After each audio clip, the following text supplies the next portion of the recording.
같이 함께 말씀 읽도록 하겠습니다. 예수께서 이르시되 할 수 있거든이 무슨 말이냐, 믿는 자들에게는 능히 하지 못할 일이 없느니라 하시니, 곧 그 아이의 아버지가 소리를 질러 이르되 내가 믿나이다, 나의 믿음 없는 것을 도와주소서 하더라. 아멘. 시간 1부요 나오셔서 하나님 앞에 정말 하나님의 말씀이 희미하고 영적으로 너무 혼탁한 그러한 시대에 우리가 서 있는 것 같아요. 그러한 시대에 살아가면서 우리가 믿음을 지킨다는 게 결코 쉽지가 않습니다.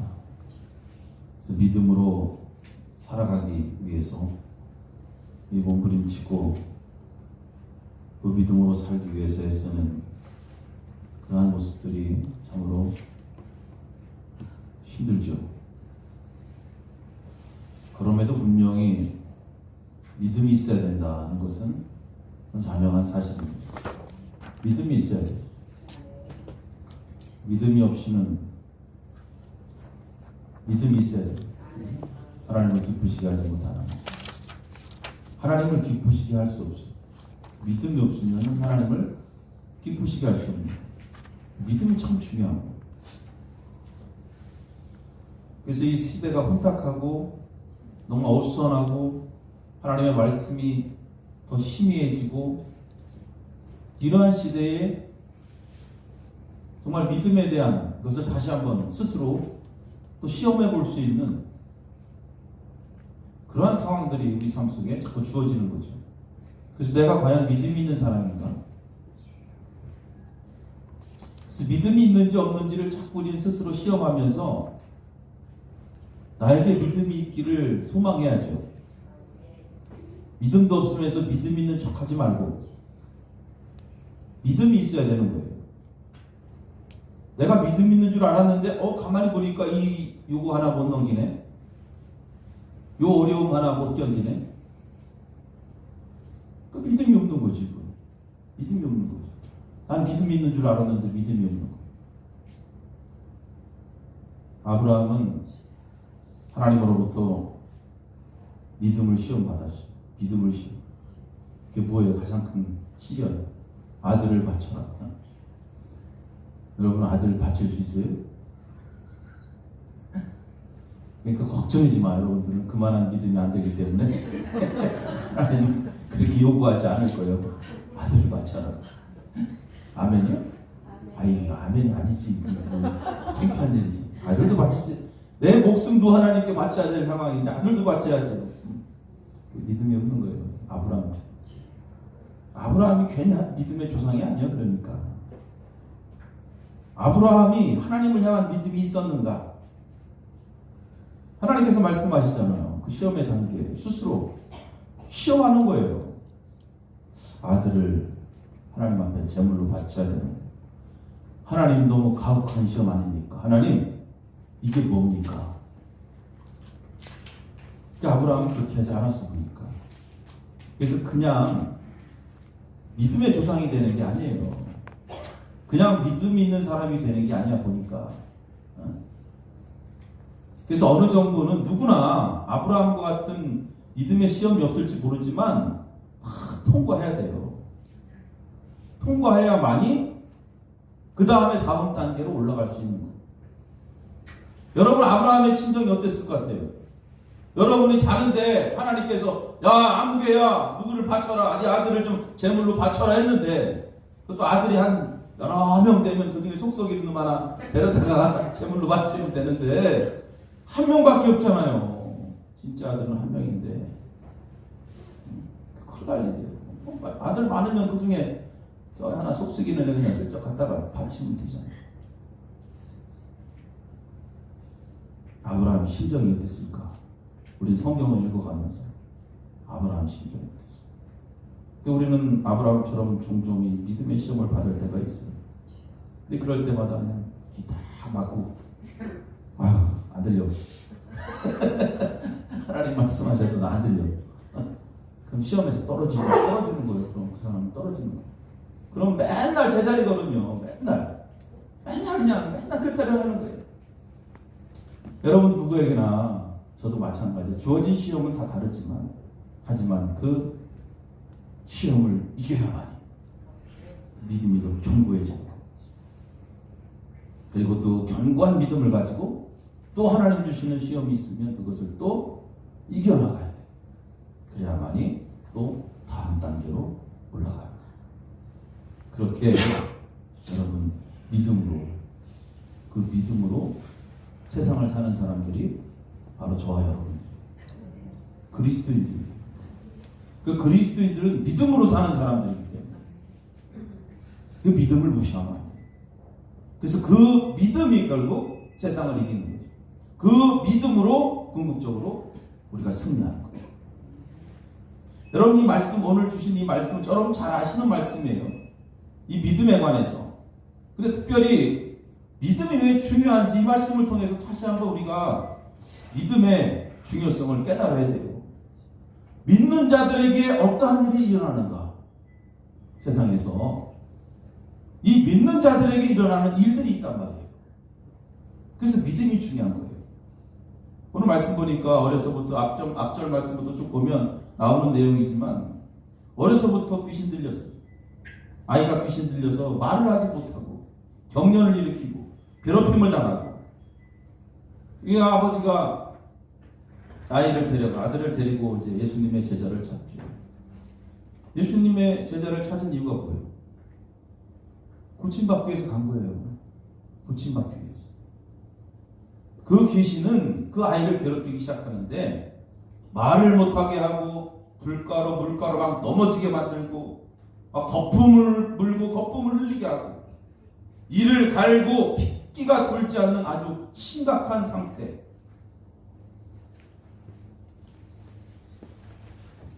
예수님에게 데려간 거예요. 근데 예수님의 제자들 보니까 어때요 오늘? 말씀 있지 않았지만 앞장 여러분 집에서 읽어보세요. 아주 난감해. 어떻게 할 줄 모르는 거예요. 막상 데리고 왔는데 어떻게 할 줄 몰라요.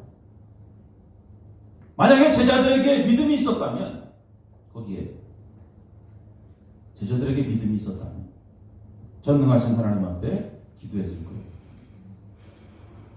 믿음이 있었다면 하나님의 권능을 믿고 하나님께 기도했을 거예요. 근데 제자들은 믿음이 없었어요. 왕자. 그 예수님 잡히시던 날 다 도망간 거예요.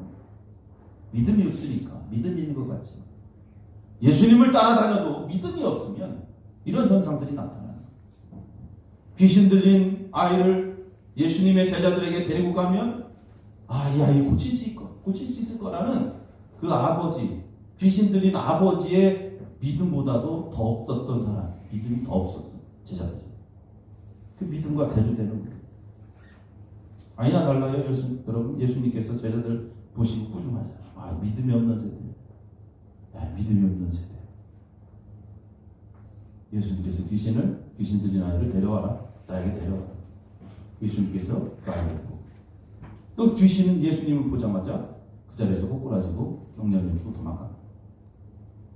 여러분 이 아이는 어려서부터 귀신 들린 몸으로 살았어요. 아주 불쌍한 인생입니다. 불쌍한 인생. 또래 친구들과 같이 어울리지도 못하는, 그러한 놀지도 못하는, 정상적인 생활을 전혀 하지 못했던 그 불쌍한 아이예요. 그 아이의 아버지는 아이를 고치기 위해서 예수님께 간청합니다. 오늘 읽은 말씀에 예수님 좀 하실 수 있거든. 이 아이를 좀 고쳐주세요. 예수님 고치실 수 있으면 좀 고쳐주세요. 예수님께서 오늘 우리가 읽은 말씀이죠. 할 수 있거든이 무슨 말이냐? 할 수 있거든이 무슨 말이냐? 믿는 자에게는 뭐예요? 믿는 자에게는 능치 못함이 없다. 믿는 자에게는 할 수 없는 일, 할 수 없는 일이 없다는 것. 모든 것을 다 할 수 있다. 그렇기 때문에 믿음이 중요한 거예요. 믿는 자에게는 할 수 없어? 그 믿음이 없는 거예요. 믿는 자에게. 아버지의 고백이 기가 막힙니다. 24절. 내가 믿나이다. 내가 믿나이다. 이럴 때 아멘 해야 돼. 아멘. 수 있는 거예요. 못하는 게 어디 있어요? 내가 믿나이다. 근데 다만 나의 믿음 없음을 도와주세요. 나의 믿음 없음을 도와주세요. 우리 말씀 읽으면서 우리가 믿음이 있어야 된다는 것을 다시 한번 열심히 느껴야 됩니다. 그리고 믿음 없는 사람은 하나님 앞에 믿음 달라고 기도해야 돼요. 그냥 대충 살지 말라 이 말이에요. 분명히 이 말씀을 읽으며 믿는 자에게 나타나는 놀라운 하나님의 기적을 봅니다. 그 믿음은 귀신 들린 아이를 정상적으로 만들었고 귀신은 아이에게서 떠나갔어요. 할렐루야. 제자들이 아마 이 상황을 이렇게 보면서 자신들의 믿음 없음을 보고 참 민망했을 거예요. 그러면서 또 제자들이 예수님에게 물어봐. 예수님, 어떻게 이런 일이 일어나요? 예수님이 뭐라고 말씀하셨어요? 안 읽었어. 읽지 않았어요. 29절에 보면 기도 외에 다른 것으로는 이런 종류가 나갈 수 없다. 29절. 여기 뭐예요 결국? 기도 외에 다른 것으로는 할 수 없다. 자, 여기서 이야기. 믿음 없는 세대는 하나님의 능력을 나타내지 못하는 믿음을 갖고 있는 세대예요. 하나님을 알지만 하나님의 능력과는 상관없이 살아가는 사람들이에요. 심각한 겁니다. 왜 그러냐면 기도하지 않기 때문에. 기도하지 않는 세대예요. 믿음 없는 세대는 기도하지 않는 세대예요. 기도하지 않기 때문에 하나님의 능력이 삶 속에서 나타나지 않는 거예요.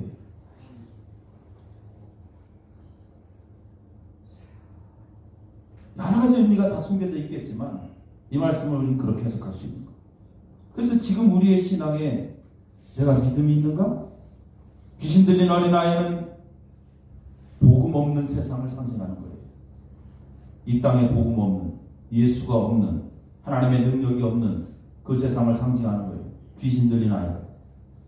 예수가 없는 세상, 복음이 없는 세상, 믿음이 없는 세대는 온갖 귀신으로 가득합니다. 여러분, 세상은 달콤한 것 같지만 참혹하고 냉랭한 세상이에요. 그래서 귀신 들린 아이처럼 거품을 흘리고 이를 갈고 사람들이 살아가요. 여러분 어제 뉴스 보셨어요? 폭동 일으키고 난리도 아니잖아요. 누가 잘나고 잘하고 잘못하고 문제가 아니라 세상이 이렇게 분노로 가득 찼다는 거예요. 분노로. 귀신 달린 아이처럼 이를 가는 세상이에요. 피기가 없는 세상이에요. 분노가 가득 차고 불의가 가득한 세상이에요. 물론 정상적으로 살아가는 사람들이 더 많지요. 복음 위에 세워진 교회들도 많습니다. 그렇지만 그렇지 않은 교회들도 수두룩하죠. 하나님의 말씀 위에 온전히 세워지지 못한 교회들, 세속에 물들어서 세속화되어져 가는 교회의 모습들, 분노로 가득하죠. 교회 안에서도 싸움박질하죠. 불의가 가득하죠. 그래서 제대로 서 있는 교회가 과연 몇이나 있을까? 오늘날 이 세대에 제대로 된 교회가 몇이나 있을까라고 묻는다면 그 안에 제대로 된 성도가 몇이나 있을까? 피가 통하지 않아요. 하나님으로부터 은혜를 받지 못해요. 그러니까 막 죽어가는 분노로 가득한 그러한 시대. 이건 교회나 세상이나 똑같아 보니까. 그래서 교회는 교회대로, 세상은 세상, 사회는 사회대로. 그 들리는 소리 뭐예요? 결국 거기에 복음이 없잖아요. 복음이 없어요. 여러분, 복음이 없는 거예요. 예수가 없는 거예요. 사랑도 없고 회복이 절대적인 세상. 이 땅의 교회와 세상 회복이 절대적이다. 그럼 무엇으로 회복해야 돼요? 오늘 말씀 보니까 귀신이 예수를 보는 순간에 예수를 보는 순간에 귀신은 이미 끝나는 거예요. 20절 보니까 이에 데리고 온 이에 귀신이 예수를 보고, 답이 예수를 보고 곧 그 아이로 심히 경련을 일으키게 하고 그가 땅에 엎드러져 꼬꾸러지고 거품을 흘렸다. 여러분, 귀신이 제자들을 봤을 때 끔찍도 하지 않았어요. 귀신이 서기관들 봤을 때, 성경학자들이죠. 성경에 대해서 박칙한 사람들입니다. 성경 박사들 봤을 때 귀신이 끔찍도 하지 않았어요. 예수를 보는 순간, 그들에게 복음이 들어가는 순간에 귀신이 놀라고 경련을 일으키고 땅에 구르며 거품을 흘렸다. 반응을 일으킨 거예요. 예수를 보는 순간에 복음이 들어갈 때에 반응을 일으킵니다. 이 세상도 마찬가지예요. 이렇게 혼탁한 세상, 정치적으로 뭐 법적으로 그게 중요한 게 아니에요. 복음이 들어가야 되는 거예요. 복음. 이 세상 가운데. 근데 복음이 점점 사라지니까 세상이 저렇게 분노로 가득한 거예요. 뭐 저 안에 예수 믿는 사람 있어요, 없어요? 있지, 당연히 있죠. 목사들도 있어요. 그들이 잘했다 잘못했다 얘기가 아니에요. 그리스도의 사랑, 복음이 있어야 될 거예요. 예수가 있다면 반드시 반응하게 되어 있습니다. 다른 것 앞에서는 절대로 반응하지 않아요. 예수가 있으면 바로 반응을 합니다. 그리고 어떠한 반응을 안 하면 오늘 보니까 죽은 자 같이 된다. 죽은 자 같이 된다. 귀신이 나가고 아이가 죽은 것 같이 됐다. 26절 한번 볼까요, 성경? 귀신이 소리를 지르며 아이로 심히 경련을 일으키게 하고 나가니 그 아이가 죽은 것 같이 되어 많은 사람이 말하기를 죽었다. 죽었다 그랬어요. 아이고, 예수님이 고쳐주기는커녕 죽었다. 깜짝 놀란 거죠, 여러분. 고치러 갔는데 죽은 거예요, 지금 보니까. 사람들이 볼 때는 죽은 거예요. 예수님 앞에서의 반응이 바로 이거죠. 죽음에 죽은 거예요. 예수 앞에서는 죽어야지.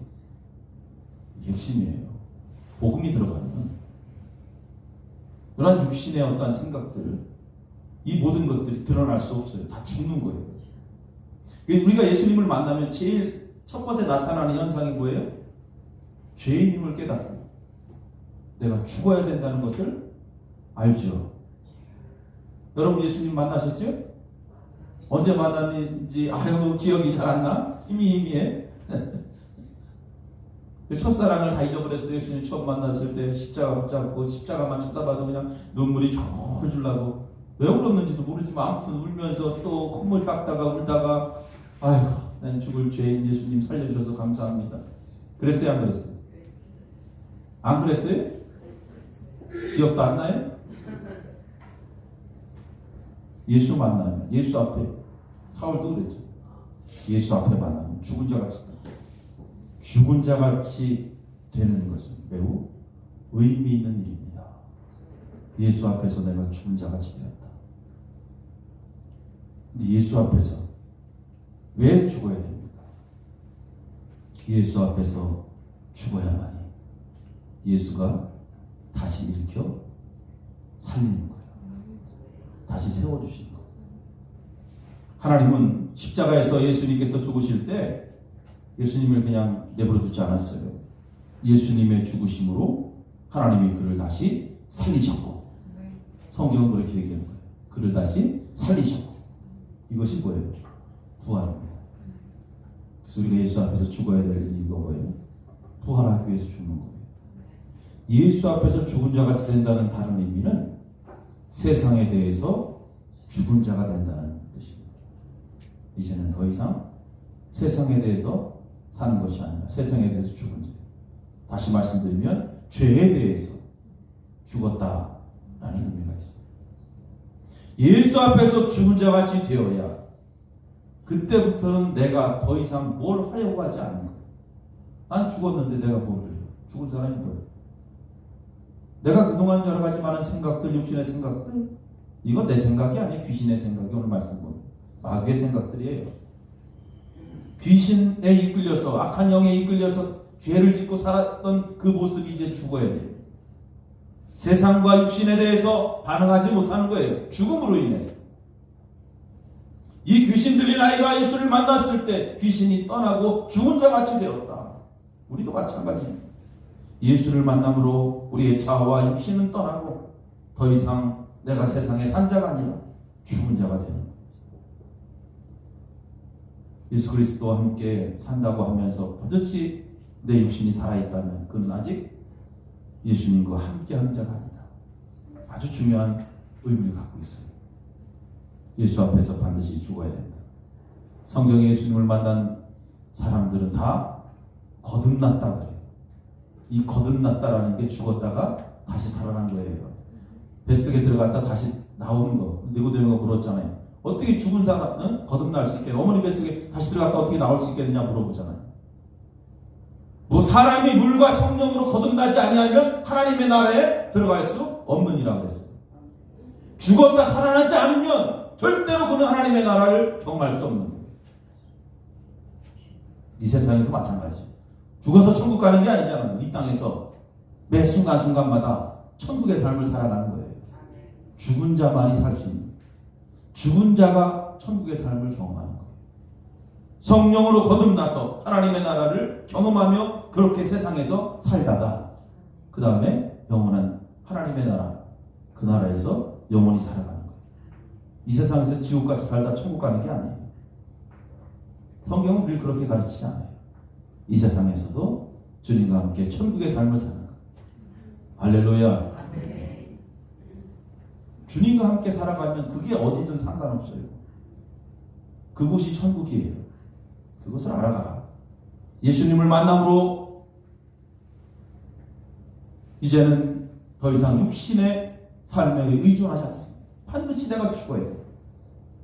내가 죽어야만 오늘 말씀 보니까 이 아이가 죽었을 때 예수님께서 그에게 손을 내미는 거예요.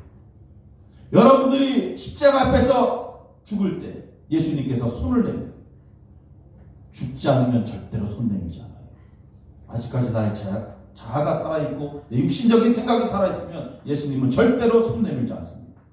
회당장 야이로의 딸도 그가 살았을 때 예수님이 가지 않았어요. 가다 여러 가지 많은 사건들이 있었을 때 이미 그 아이는 죽어있는 상태였습니다. 그 죽은 자를 향해서 예수님께서 손을 내미는 거예요. 달리다굼 일어나라. 소녀야 일어나라. 내가 내게 말하노니 일어나라. 예수님은 죽은 자를 향해서 손을 내미는 거예요. 할렐루야. 우리가 살아있으면 안 돼요. 세상에 대해서, 우리 육신에 대해서 오늘도 살아있으면 예수님은 절대로 여러분에게 손을 내밀지 않습니다. 절대 여러분은 부활의 영광을 경험하지 못합니다. 다시 살았다는 것은 뭐예요? 내가 다시 살았다는 것은 뭐예요? 죽었기 때문에 살 수 있는 거예요. 죽었기 때문에 다시 부활하는 거예요. 죽음이 새로운 삶의 시작이 된다는 그러한 의미가 있습니다. 이것은 믿음을 통해서 믿는 자에게 나타나는 놀라운 능력입니다. 부활이 믿는 자에게 주어지는 하나님의 놀라운 은혜라는 거예요. 할렐루야. 그 천사장 나팔소리와 함께 예수님이 땅에 오실 때 부활된 몸으로, 그죠? 천국 백성이 되면 얼마나 좋아요. 부활하지 못하고 그냥 지옥 백성으로 살아가면 무슨 의미가 있겠습니까? 아무리 여러분 세상에서 예수를 잘 믿었다고 해도, 교회 열심히 다녔다고 해도 아무 의미가 없네요. 그래서 예수님이 이 말씀을 통해서 부활의 신앙과 또 믿음과 기도를 접목시켜서 오늘 말씀하고 있는 것입니다. 이런 기적의 능력을 경험한 제자들은 예수님에게 물어보는 거잖아요. 예수님께서 말씀하시잖아요. 기도 외에는 없다. 기도 외에는 답이 없다. 오늘 말씀에 보면 기도가 무엇인가? 예수님이 보여주신 기도의 본 주기도문도 있지만 이 말씀 속에 주신 예수님께서 말씀하신 기도의 의미는 바로 귀신 들렸던 그 아버지의 기도입니다.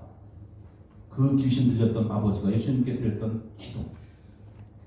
주여 내가 믿나이다.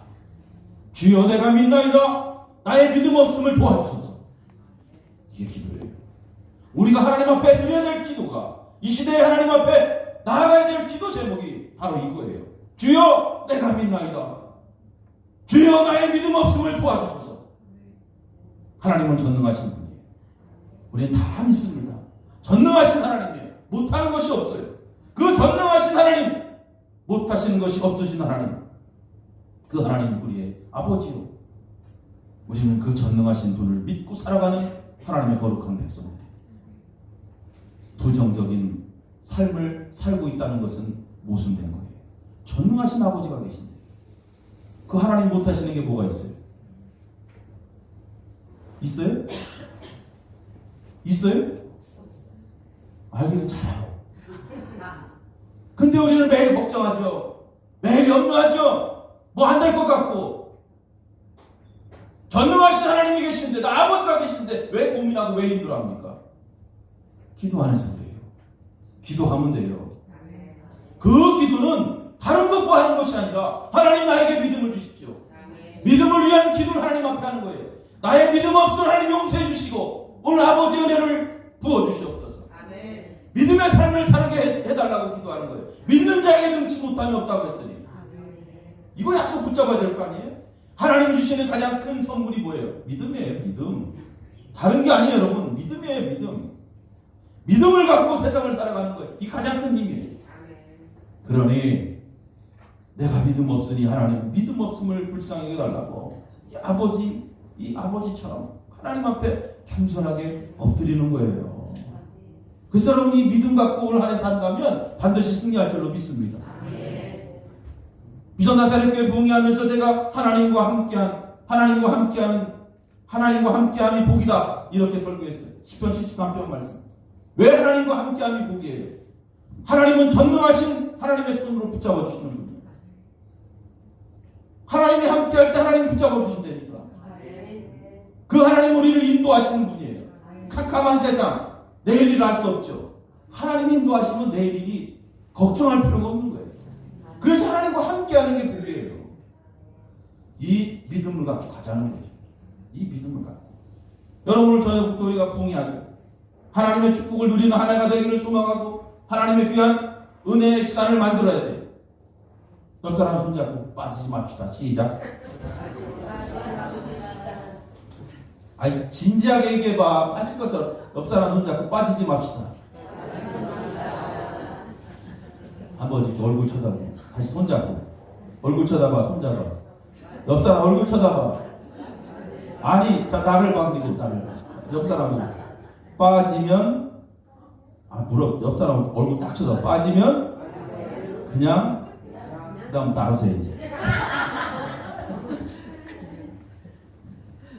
하나님이 주신 기회예요, 여러분. 이 부흥회라는 거.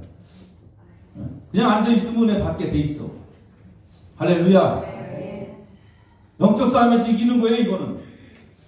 막 유혹이 올 거예요. 뭐 때문에, 저 때문에 못 나갔다, 이것 때문에 못 나갔다, 뭐 때문에, 아이고, 죽었다. 핑계 여러 가지.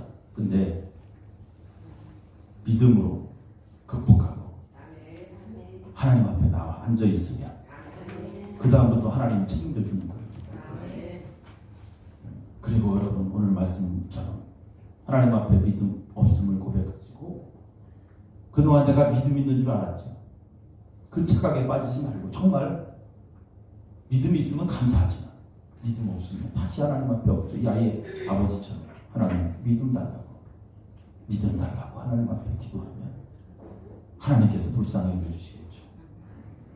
이 아이의 손을 잡은 예수님의 손이 여러분을 붙잡는 거예요.